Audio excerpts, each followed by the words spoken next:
Which Star Wars scene brings you joy as a fan? Oh, this is nice. Okay, DG Quartermain. Sorry, D Quartermain. This is D Quartermain's question. Which Star Wars scene brings you joy as a fan, and which Star Wars scene brings you joy as a maker slash builder or effects person? Ooh, that's a good one. Joy as a fan comes from my last two favorite Star Wars things, which would be, it's it's Mandalorian meeting Bo-Katan with Grogu in The Mandalorian. That was so awesome to see all of those elements come together for that scene, and just Katie Sackhoff just freaking killing it. She's one of my heroes. Super delightful, but also like obviously the fandom brings a level of love and expectation, and they pour themselves into this narrative. The team making The Mandalorian is totally the same thing. Dave Filoni, Doug Chiang, Jon Favreau, all those guys they're pouring the same amount of love as the fans have into this thing that they love. And getting to watch a culmination like that. Also, in the same episode that you get Michael Biehn. Michael Biehn, dude. I recognized his voice before I recognized him. Like I could just tell, man. Such a great actor. And which brings me joy. So the second part of the question, that's the scene that brings me joy as a fan. Which Star Wars scene brings you joy as a maker, builder, or effects person?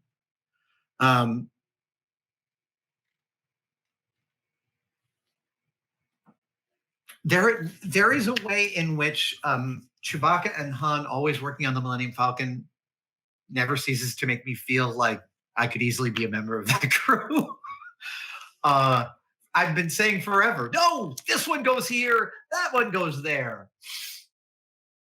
I mean, my Land Cruiser, I have a 1982 BJ42 Toyota Land Cruiser, right-hand drive, diesel from New Zealand. It is one of my favorite things. And I've done a ton of work on it over the years, and I will continue to do a ton of work on it. And it's my Millennium Falcon. It's the beast that I know. It is the pile of nuts and bolts that I have beaten the hell out of, and it keeps coming back for more. It has both threatened my life and saved it.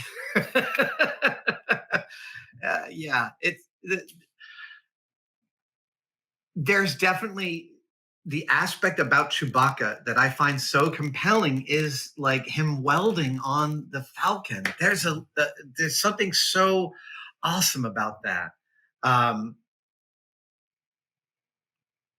It's like in television. So back in the 70s when all this was happening, Star Wars came out, and then immediately Battlestar Galactica came out. And Battlestar Galactica had to do all the stuff that people were expecting from Star Wars on a fraction of the budget with some of the original crew and effects people, but still, it's television. They're working on much tighter timelines and budgets. And I remember there's a scene inside the Viper launch facility in the original series of Battlestar Galactica where you see the lines going to the ships as if they're like gas lines. But what they were just like chaser lights. Right? They were just like strings of lights inside a tube, and they were, and I remember being 10 and being like, that's just a thing. That's not a thing. It's just a thing.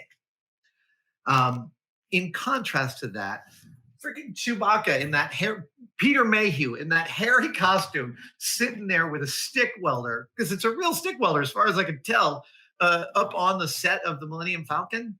Like I watched that as a kid, and I watch it now, and I think, I would totally be a useful member of Han's crew on the Falcon. How many ways are we going to bring the Falcon back into this? Many years ago, I was watching Firefly, and I was watching the behind the scenes of Firefly. I was watching the extra materials on the DVD, and in there, Joss Whedon was saying that Firefly came about because he was watching Ken Burns' documentary on the Civil War, and it was making him think, as everything does, about the Millennium Falcon. And that's the way Whedon put it in the video. He's like, it made me think, like everything does, about the Millennium Falcon. Same. Hard same. Vicky Bly wants to know, if you were to be called in to help with shipbuilding in the current Star Wars universe, which would you prefer to do? Create and build your own ship exterior or collaborate on an interior ship set? Oh, exterior. Exterior. That's mostly because I have way more experience doing ship exteriors than interiors. I'm a fine designer, and interior design is definitely something that I have done, but it is not my wheelhouse. My wheelhouse is the exteriors. And there's another piece in here where someone wants to know.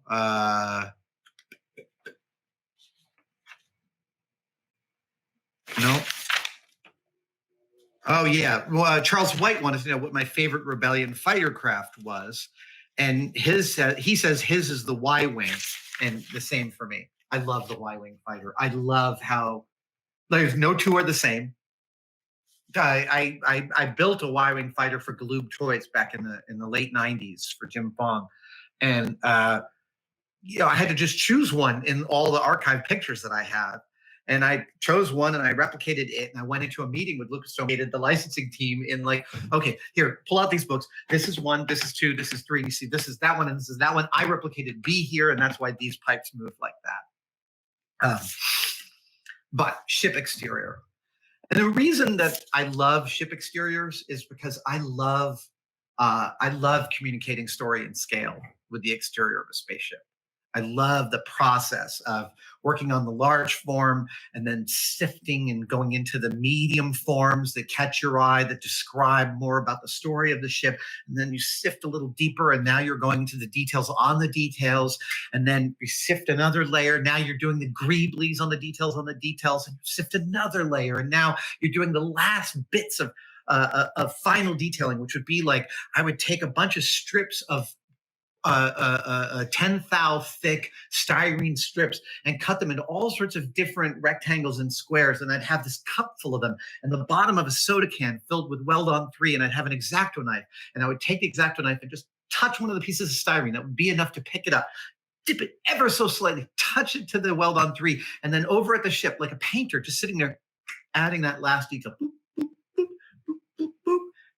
All of us at ILM will tell you that was one of the most fun parts. And it was the last and smallest part of the build, but like the most fun. And then the painters bring in all of their great expertise, and they mask out the big areas and do the large color gestures, sift one level deeper.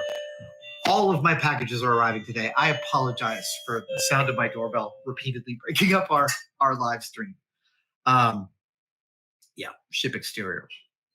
Not to say that I wouldn't love to design my own cockpit. That would certainly be really fun. Never say never. Could still happen. You never have any idea. Let's see here. Have you ever, Jason Cutrone, have you ever built a Sand People rifle, a Tusken Raider rifle, or do you have any aspirations in building a prop gun?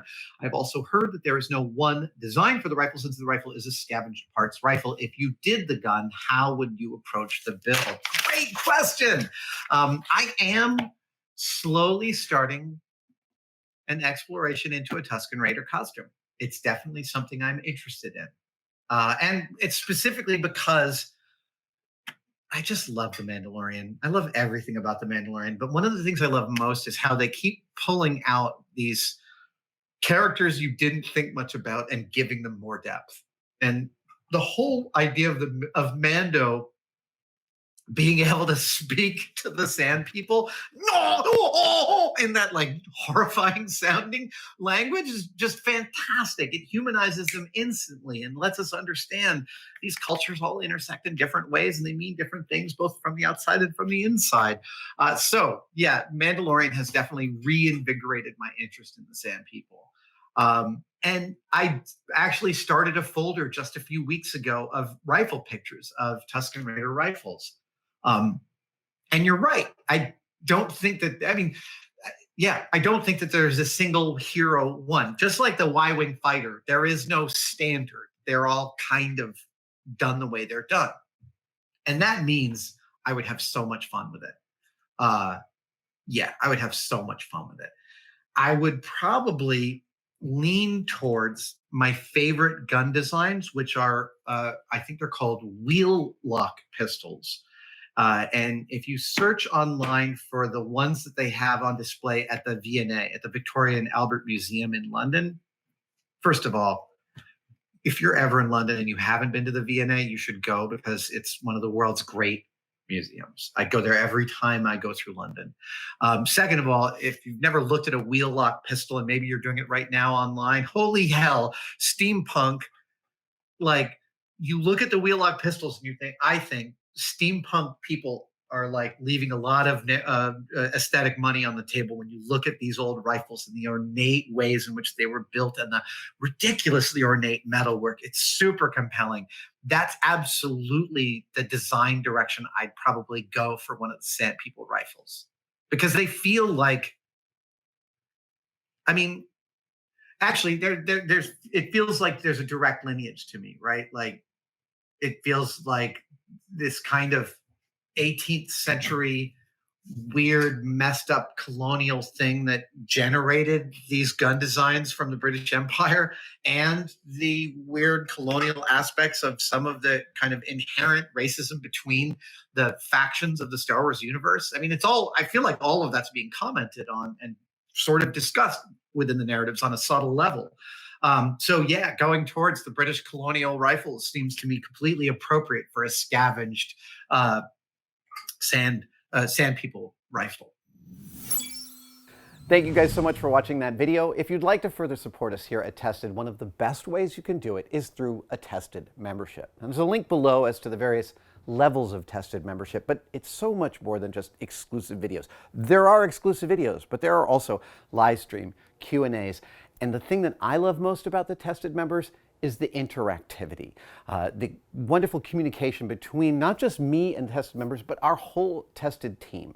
Every single day it feels more and more like a community just devoted to the joys of making things. So join yourself up and become one of us.